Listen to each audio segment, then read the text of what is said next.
नमस्कार, आप देख रहे हैं टीवी द्वापरा। मैं हूं अर्पित मिश्रा। फर्ज कीजिए आप किसी 5 स्टार होटल में ठहरे हों, खूब ठाट बाट से एकदम चौचक होकर मौज उड़ाए और फिर बिना पैसा दिए निकल जाए। फिर आपके साथ क्या होगा? आप कहेंगे कि मरवाओगे क्या गुरु?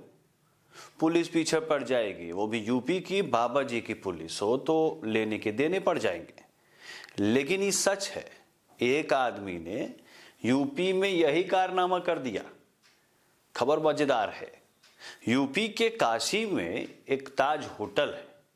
वहां पर उड़ीसा का एक युवक 4 दिन तक मौज काटा, सारी सुविधाओं का आनंद लिया। लेकिन जब बिल देने की बारी आई तो वहां से रफू चक्कर हो गया।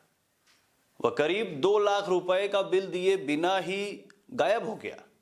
अब होटल मैनेजर ने पुलिस में शिकायत दर्ज कराई।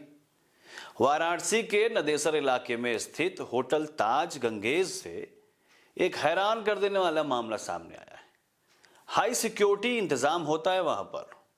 यह होटल पूरी तरीके से सबकी नजरों में रहता है, लेकिन एक ठग ने लगभग 2 लाख से ज्यादा की होटल को चपत लगा दी।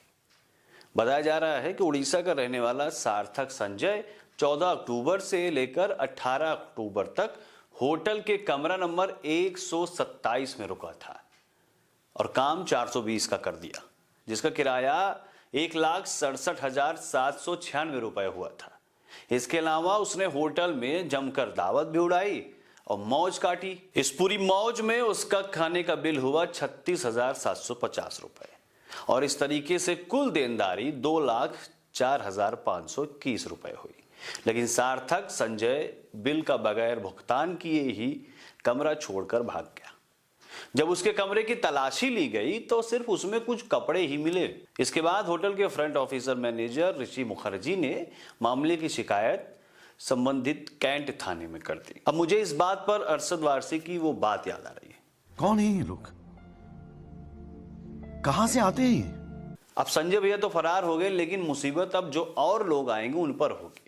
बिना पेमेंट किए खाना भी नहीं मिलेगा। आपके इस महाशय के बारे में क्या विचार हैं, हमें कमेंट बॉक्स में जरूर बताएं।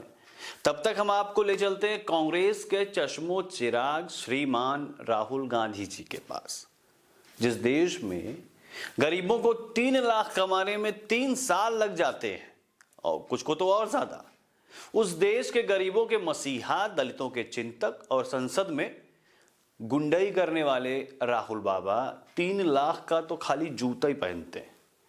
लोग कह रहे हैं शायद आलू से सोना बनाने की डील में राहुल जी की बम्पर कमाई हुई होगी, तभी तो मात्र 3 लाख रुपए का ही जूता पहन रहे हैं। वरना राहुल गांधी 3 लाख क्या 30 लाख का भी जूता पहन सकते हैं भाई। वो सोने की चम्मच लेकर पैदा हुए हैं। गरीबों के साथ खड़े होना है, इसलिए मात्र 3 लाख का जूता पहन रहे हैं। उनके हिसाब से बहुत कम है। वैसे 3 लाख रुपए का सिर्फ जूता पहनने वाले जब गरीबों, दलितों और पिछड़ों की बात करते हैं तो लगता है कि वो उनको जूता मार रहे हैं। बात किसान की करेंगे, गरीबी की करेंगे और जूता 3 लाख का पहनेंगे। अमीरों का सबसे बड़ा आलोचक और गरीबों का मसीहा ज्यादा नहीं, बस 3 लाख रुपए के जूते पहनकर घूम रहा है। इससे किसी को तकलीफ क्यों हो रही है भला? हंगामा क्यों बरपा है? गरीबों की लड़ाई नंगे पांव थोड़ी लड़ी जाएगी। मुझे तो राहुल जी के जूते बड़े अच्छे लगे। आपको कैसे लगे कमेंट में बताइए। तब तक दूसरी खबर की तरफ चलते हैं। यह खबर पड़ोस के देश भिखारिस्तान यानी कटोरा किंग पाकिस्तान की है। यह पाकिस्तानी से भारत ही नहीं, दुनिया भर में बवासीर बने हुए हैं। भीख मांगने को ही अपना कोर बिजनेस मानते ही थे, आजकल एक नया धंधा शुरू किए हुए, पॉकेट मारी का। यह बात हवा हवाई नहीं बोल रहा हूं, यह बाकायदा खबर है भैया। और पॉकेट मारी भी यहां वहां नहीं मार रहे हैं, पक्के ईमान वाले इस्लाम के बंदे हैं। इस्लाम की सबसे पवित्र भूमि मक्का मदीना में जो हज करने जाते हैं, ये उनकी पॉकेट मार रहे हैं। रिपोर्ट आई है कि मक्का मदीना के पास 90% पॉकेट मार पाकिस्तानी है। इनका आतंक इतना ज्यादा है कि इन्हें नो फ्लाई लिस्ट में डाला जा रहा है। कुल ऐसे 4000 पाकिस्तानी भिखारी नोटिस किए गए, चिन्हित हुए, जिन्हें आने से ही रोक दिया गया कि तुम पॉकेट मार हो, मत जाओ। पाकिस्तान की सरकार ने खुद 4300 से ज्यादा कथित भिखारियों को नो फ्लाई लिस्ट में डाल दिया, यानी अपनी इज्जत अपने हाथ में कि अब कहीं नहीं जाएंगे तो चोरी चकारी करेंगे। इससे अच्छा है कि यहीं रहो। देश की वैसे भी हालत खराब है, बाहर जाके बदनामी ना करो, नहीं तो देगा कौन कटोरे में पैसा। अरब देशों ने पाकिस्तान से कहा था कि वो अपने यहां से ऐसे लोगों को ना भेजे जो धार्मिक यात्रा की वीजा पर आकर भीख मांगते हैं। यहाँ फोकट का पैसा थोड़ी है। इतना ही नहीं, मक्का की मस्जिद से गिरफ्तार हुए 90% पॉकेट मार भी पाकिस्तानी ही निकले। अब बताइए, अल्लाह के बंदे दुनिया में कितना नाम रोशन कर रहे हैं। भारत वालों को लगता है कि पाकिस्तान कुछ कर ही नहीं रहा। वैसे इस खबर पर आपकी मजेदार प्रतिक्रिया का इंतजार रहेगा। वीडियो अच्छी लगी हो तो लाइक जरूर कीजिएगा। फिर मिलेंगे नए एपिसोड में। धन्यवाद।